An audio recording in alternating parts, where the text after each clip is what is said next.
Doctor के पास जाकर दस्त को एकदम बाचा बंद, एक क्षेत्रीय रूरल लैंग्वेज में बोलते बाचा बंद होना, कि जो बह रहे थे दस्त बिल्कुल बंद है, और 2 दिन तक 3 दिन तक लैट्रिन नहीं लगती है। तो कहते हैं मेरे दस्त हुए थे, दवाई ली और अब लैट्रिन की हाजत ही नहीं हो रही, बंद है।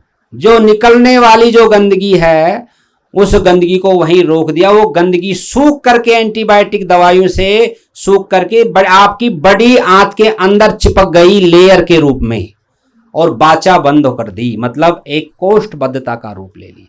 और ऐसे ही यदि आपने कई बार बार दस्त चले गए, ऐसे ही दवाई लेकर आप उसको रोकते रहे तो फिर बीमारी हो जाएगी कोष्ठबद्धता की, जिसको कहते हैं कब्ज, मल का टाइट होना या मल रुक रुक के आना। तो जब मल टाइट होता है, मल का हम जोर लगाते हैं, मल सही ढंग से बाहर नहीं निकलता है, तो हमारी जो एनस है उसके अंदर 12 मस्से होते हैं जो गुदा को खोलने का और बंद करने का काम करते हैं। उनका काम ही यही है।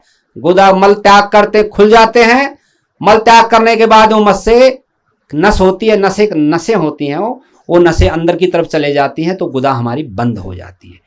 यदि वो मस्से नहीं हो तो गुदा लूज रहती है, उससे हमारे अंदर क्षीणता आती है, कमजोरी आती है, क्योंकि ऊर्जा का, एनर्जी का स्थान ही आपके मूलाधार गुदा के अंदर है। जितनी गुदा एनस मार्ग जितना टाइट होगा उतना ही आप बलिष्ठ होंगे, नर्व सिस्टम आपका बहुत मजबूत होगा।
तो ये गंदगी जो है 3 रूपों में बाहर निकलती है। एक तो तीव्र रोग, जो एक्यूट डिजीज बताया मैंने, एक क्रोनिक डिजीज और डिस्ट्रक्टिव डिजीज। ये 3 रूपों में आपकी गंदगी बाहर निकलेगी।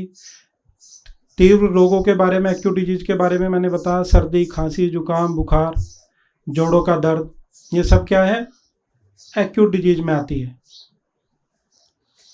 और यदि आपने इनको दबा दिया, फिर अगला स्टेज का कौन सा होगा, क्रोनिक डिजीज आपको हो जाएगी। में क्या है, बीपी, शुगर, थायराइड, ये सब मंद रोगों में आता है।